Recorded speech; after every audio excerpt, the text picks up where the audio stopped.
Hey everybody, this is Minion Soldier and this is Ship Updates. Yes, I'm back, finally. So, what's the big news? Gamescom? Kind of, a little bit, but not really, but in a good way, I think.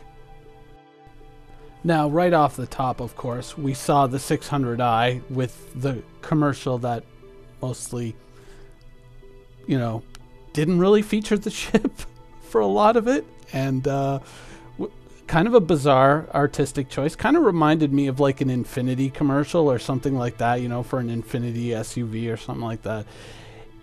And, I'm a pragmatist, so I can't really give my opinion on this ship because this ship is not a ship that would be sold to me. This is a ship that wouldn't be marketed to someone like me. I look at it and I'm thinking, okay, does it make sense where the cargo goes? Are the weapons placed in a sensible area? How many weapons are there? Are there enough? Are the shields tough enough? Will it handle combat well? Whereas this is more of a luxury touring ship. I mean, the biggest thing that I noticed about it was I really like the cockpit design once you can see through it. It's, it seems to be in a fairly ideal position, but apart from that, it's just a luxury touring ship isn't something that would really, be something that I would be interested in. And as for the exploration model, I looked at it and I just went, I'd rather have a Carrack, probably more ship for less money, so I'd probably go that route. So overall, the 600i, I'm sure that there are people out there who are like, oh my god, this is the ship. Oh, I need to have this in my hangar. But I'm just not one of those people. So this is obviously a product that is just not marketed to someone like me. Overall, there was really nothing about this ship that really struck me as bad or terrible or something that I would say, oh, I think that should be changed, or oh, that was really good, or that's a really great idea.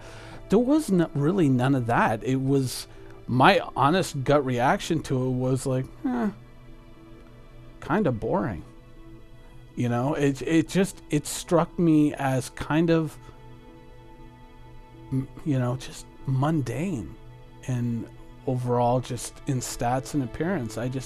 There was nothing that I could really look at and say, oh wait, maybe I can do, no, there was just like, it was kind of unremarkable, like a rental car from an airport. It's just like, oh yeah, I think I drove one of those once. Oh yeah, the Kia whatever or the Honda whatever. Yeah, I think I drove one of those once. I rented it from, whatever, Avis or Hertz or whatever. It was nothing to write home about. Now, about a week after it came out, I kind of went back to it and I said, okay, no, you got to form a real opinion about the ship and, say what you think about it. And it's just, there's nothing about like the appearance of the ship that I don't like. There's nothing about it that I look at and I go like, oh no, this is terrible. Ugh. No, there's nothing that I don't like about it, but there's also nothing that I'm particularly enthused about. It seems very boring. It doesn't strike me in any certain way, like, oh, that's something that I've got to have. With the 890 Jump, when I saw that ship, I mean, obviously it's got a very nautical, yacht type theme. It's really cool looking. And when this ship first came out and I first saw the shots of it, I was like, tell me there's a way that we can weaponize this. Tell me there is a military variant of this ship. I would very much like to see it. Sadly, no word on anything like that yet. Nothing official, at least. But then again, they are working on the 890 Jump now, so hopefully by CitizenCon we should be able to see something of this ship and its current state. I mean, they have been working on it since March, so it should be pretty far along by the time we see it. But, back to the subject at hand, the 600i. Not not something that I dislike, not something that that I see any immediate flaws with for what it's what it's supposed to be. Nothing so striking that I would make a video talking about it and saying, yeah, this is probably a bad idea, or oh, this is a really good ship here. But at the same, it's just there was nothing about the ship that really stuck out and said, hey, this, stop and look at this ship for a minute. This is something you got to see. I mean, this is just kind of like one of those passenger cars that 50 of them could pass you on the highway and you wouldn't even turn your head. As for the presentation itself, of course, we saw the all-new Star Citizen peripheral, the Star Citizen webcam, face cam, whatever we're going to be calling that, to go along with the software, which kind of follows your face and then kind of tries to map your facial expressions and your mouth movement onto your character so they appear to synchronize, possibly with your voice. I don't know. Obviously, there's a bit of a ways to go on that technology. And I did like the tongue-in-cheek kind of reference to the HOTAS debacle. I mean, the HOTAS thing, obviously not great, but, to acknowledge it and to acknowledge the mistake and the stumble, I thought was, it was good. I feel that there's a really interesting story there that I would love to hear, but I guess probably that's something that's going to be left in the dustbin of history. But as for the rest of the presentation itself, I mean, the Idris obviously was a really cool thing to see. As was a lot of the stuff. I mean, all this technology kind of coming together finally. More than a year after we were kind of shown very first iterations of some of these ideas and some of the things that were going to come in 3.0. And now we're seeing them in a more-ish complete state.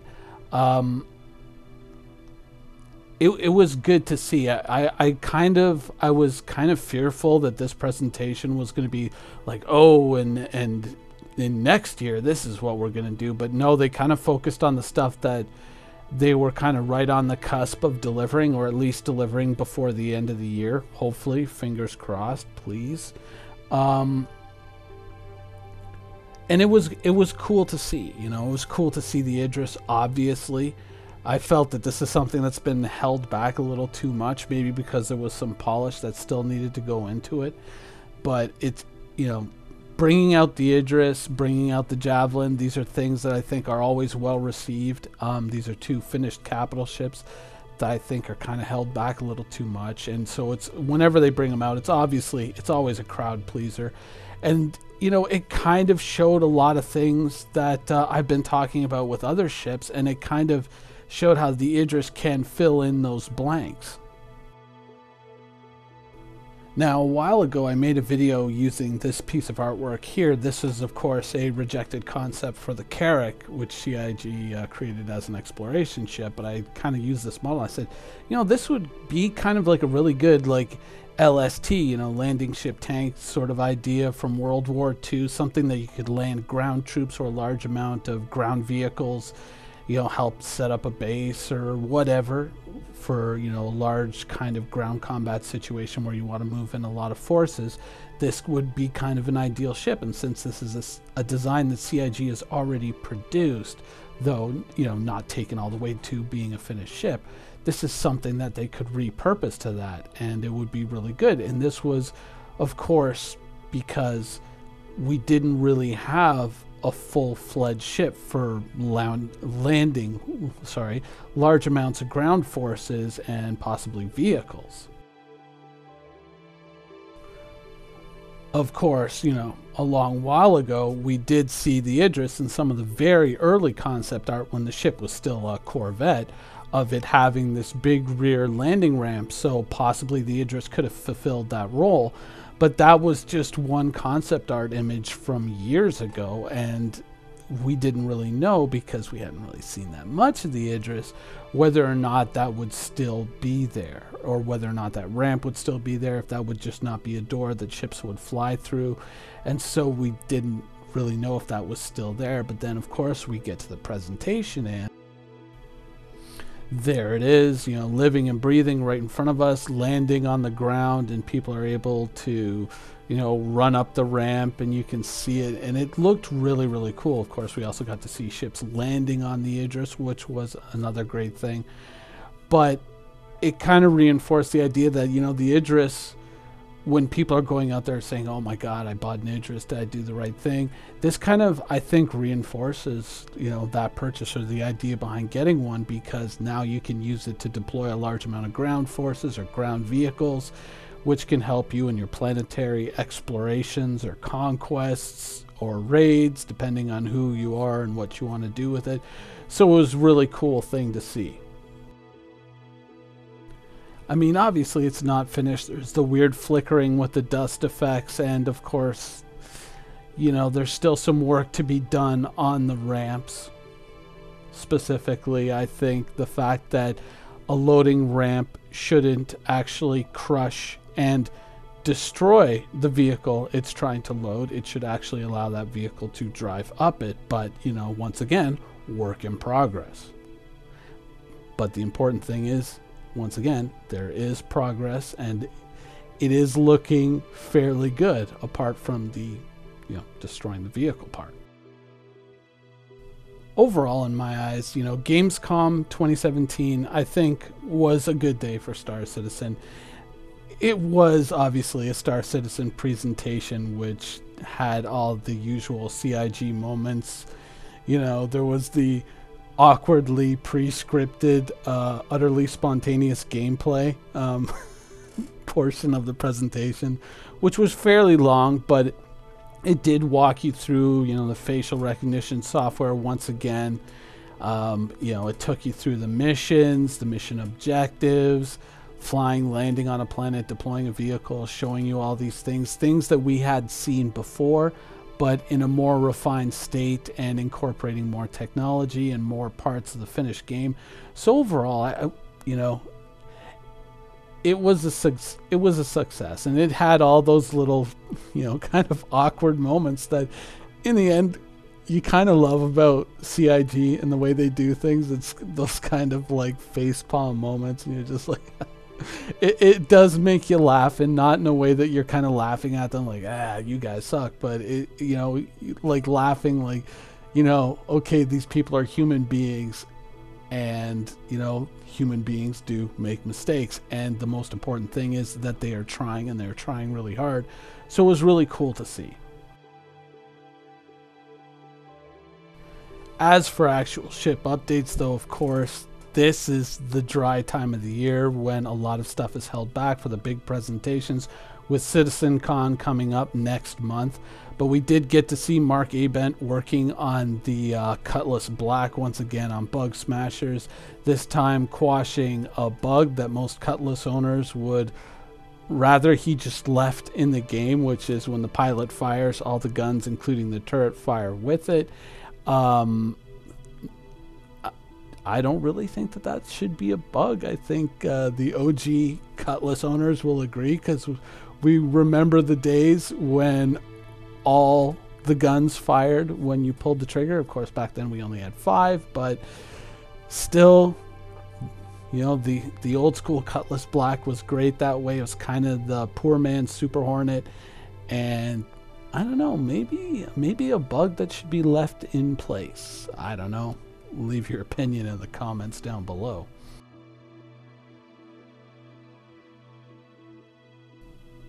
In the end, Gamescom, I think, ended well for CIG. I think kind of concentrating on more of the immediate future and less of the distant future really paid off. I think it wasn't a presentation where anything really jumped out at us and said, oh my God, but at the same time, it just kind of showed the progress and the work, and I think that played out very well for CIG in the presentation. Anyways, that's it for the show this week. I hope you guys enjoyed it, and thanks for watching.